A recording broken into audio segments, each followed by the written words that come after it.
Halo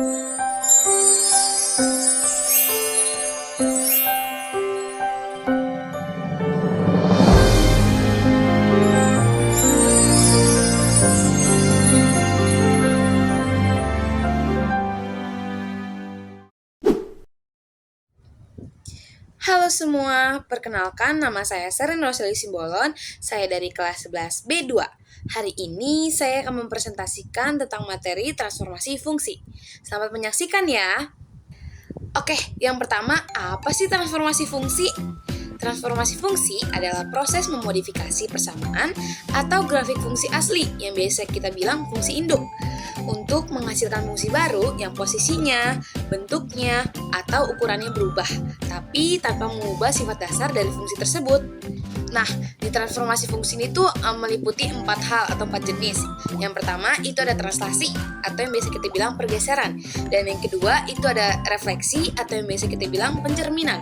Yang ketiga ada dilatasi yang biasa kita bilang diperbesar atau diperkecil. Dan yang keempat ada rotasi atau pemutaran. Nah, yang pertama itu kan tadi ada translasi. Translasi itu adalah pergeseran suatu titik atau objek pada bidang datar dengan jarak dan arah yang sama tanpa mengubah bentuk atau ukurannya.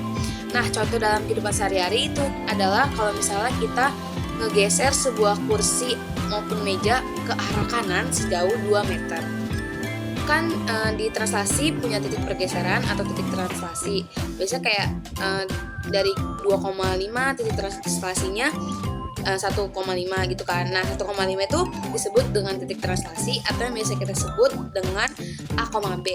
Nah, karena titik itu maka ada faktor translasi. Yang pertama itu ada si titik A-nya tadi, itu ada faktor horizontal. Dimana kalau di horizontal ini, kalau dia ke kanan, dia akan jadi plus. Kalau dia ke kiri, dia akan jadi minus. Sedangkan di titik B-nya tadi, itu ada faktor transformasi vertikal. Itu dia kalau misalnya dia ke atas, dia jadi plus. Kalau dia ke bawah, dia jadi minus. Kita akan nyoba ngerjain soal ya. Soal pertama. Tadi kan di soal titik translasinya min 2,3, berarti A-nya min 2, B-nya 3. Makanya A-nya ditambah X jadi X aksen sama dengan X plus min 2 sama Y aksen Y plus 3. Karena 3 itu kan B, jadi tambah Y. Habis itu masing-masing diinversin, jadi X sama Y sama dengan. Setelah inverse-nya kita masukin ke garis yang diketahui di soal, yaitu Y sama dengan 2X min 3. Tadi kan hasil inverse kita Y-nya itu sama dengan Y min 3. Terus X-nya itu X plus 2. Tinggal kita masukin ke X sama Y-nya, terus kita operasikan. Jadinya Y aksen min 3 sama dengan 2X plus 4 min 3. Habis itu kita pindahin min 3-nya jadi ke kanan, makanya jadi plus. Setelah jadi plus, kita jumlahin Y aksennya sama dengan 2X plus 4. Soal kedua. Disoalkan titik awalnya itu 4,-1 dan titik translasinya 2 sama A. Berarti 2 ditambah 4 sama A-nya ditambah min 1. Terus tinggal ditotalin 4 tambah 2, 6. Min 1 tambah A tetap hasilnya min 1 tambah A karena itu nggak bisa dijumlahin. Terus makanya jadi X, Y. Jadinya X-nya 6, Y-nya itu min 1 plus A. Setelah itu kita masukin ke titik yang udah diketahui di soal, itu titik hasilnya itu min 2A, min 4. Posisi 2A kan sama dengan X, 6 juga X, berarti bisa kita tulis 6 sama dengan 2A. Terus min 4-nya itu kan Y, berarti sama dengan min 1 plus A. Jadi min 1 plus A sama dengan min 4. Ketemu tuh dua persamaan, tinggal kita cari A-nya. 6 sama dengan min 2A, berarti A-nya itu kan 6 dibagi min 2, hasilnya min 3. Begitupun persamaan yang kedua, itu min 1 plus A sama dengan min 4. A-nya berarti tinggal min 4 ditambah 1, hasilnya min 3. Selanjutnya ada dilatasi. Dilatasi adalah perubahan ukuran suatu objek diperbesar atau diperkecil berdasarkan faktor skala terhadap titik pusat tertentu. Contohnya kita kalau mau mencetak foto, kita mau diperbesar atau diperkecil. Dilatasi juga kebagi dua rumusnya. Yang pertama untuk terhadap titik pusatnya 0,0, terus yang kedua terhadap titik pusatnya A, B. Ini dia rumusnya. Oke, itu kan ada K. K itu tuh buat faktor skala. Terus X sama Y itu buat titik awal. Dan si A sama B-nya itu buat titik pusat dilatasinya.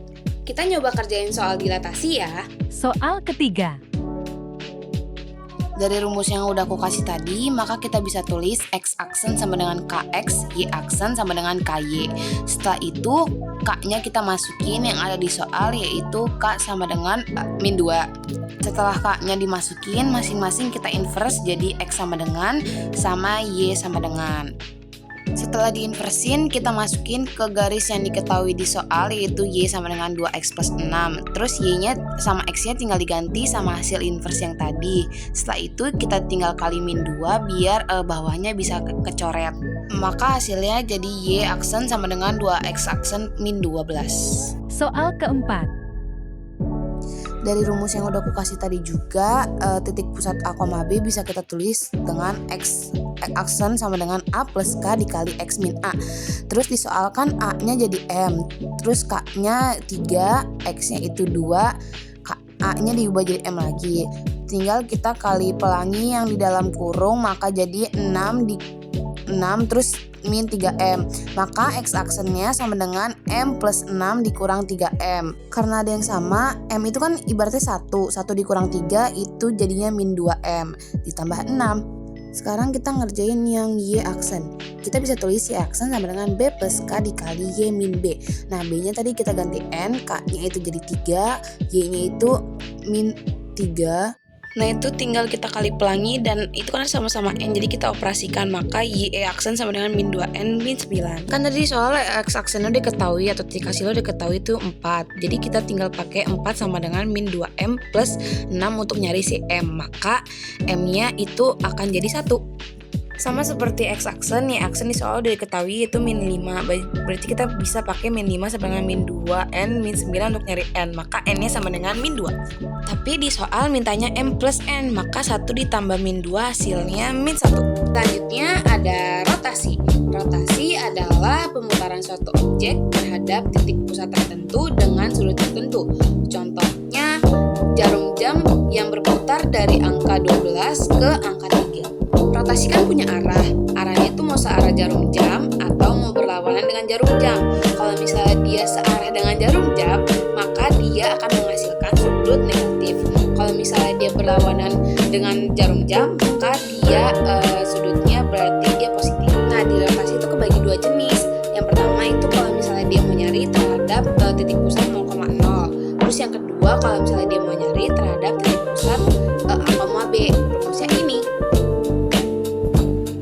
Rumus tadi kan pasti kalian bingung kan, itu kenapa bisa ada yang konstan, ada yang bisa huruf doang, bisa variabel doang. Nah, biar gak bingung, kita coba kerjain soalnya ya. Soal kelima. Di soal kan mintanya sudut 180, maka jadinya X aksen sama dengan min X. Terus tinggal di inverse jadinya X sama dengan X aksen. Dan begitu juga si Y. Terus setelah udah dapat inverse-nya, kita masukin ke garis yang diketahui soal, maka hasilnya Y aksen sama dengan min X aksen kuadrat min 4. Soal keenam. Ini kita pakai sin cos karena dia titik pusat A, B. Tinggal kita masukin X-nya itu tadi 4, A-nya itu 1, cos 90 derajat, Y-nya itu 5, B-nya itu 3, sin 90 derajat, plus A-nya tadi 1, terus X-nya tadi 4, A-nya 1, sin 90 derajat, Y-nya 5, B-nya 3, terus cos 90 derajat ditambah B-nya itu 3. Tinggal dijumlahin 4 dikurang 1 cos 90 kan 0, makanya jadinya 3 kali 0 dikurang 5 kurang 3 kan 2 dikali 1 itu dari sin 90 derajat ditambah 1 lagi, koma 3 dikali 1 dari sin 90 derajat ditambah 2 dikali 0 itu karena cos 90 derajat itu kan dari 0. Terus tinggal ditambahin tambah 3, habis itu yang dalam kurung dioperasiin, terus dikurang sama ditambah hasilnya min 1,6. Oke, selanjutnya ada refleksi. Refleksi itu adalah pencerminan suatu objek terhadap suatu garis atau sumbu cermin yang menghasilkan bayangan cermin. Contoh dalam kehidupan sehari-hari itu bayangan sebuah objek yang ada terlihat di cermin. Nah, di refleksi itu banyak banget rumusnya. Ini dia rumus-rumusnya. Kalian bisa lihat sendiri kan, itu tuh ada kita mau nyari terhadap apa, itu beda-beda. Contohnya kayak terhadap sumbu XK,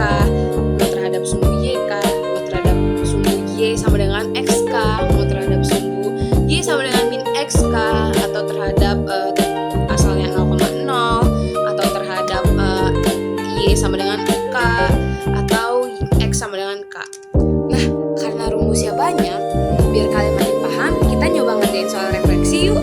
Soal ketujuh. Ini kita harus ngerjain 2 tahap. Yang pertama terhadap sumbu X, terus nanti terhadap sumbu Y.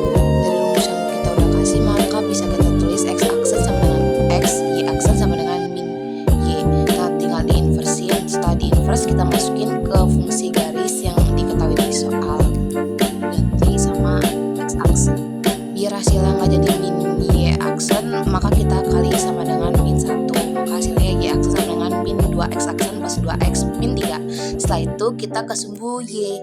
Di sumbu Y kita bisa nulis X aksen sama dengan min X sama dengan min X aksen, dan Y aksen sama dengan Y. Setelah itu hasil inversnya kita masukin ke fungsi yang tadi barusan kita kerjain, yang di highlight Tosca. Sama seperti biasa, Y sama X nya diganti sama hasil inverse.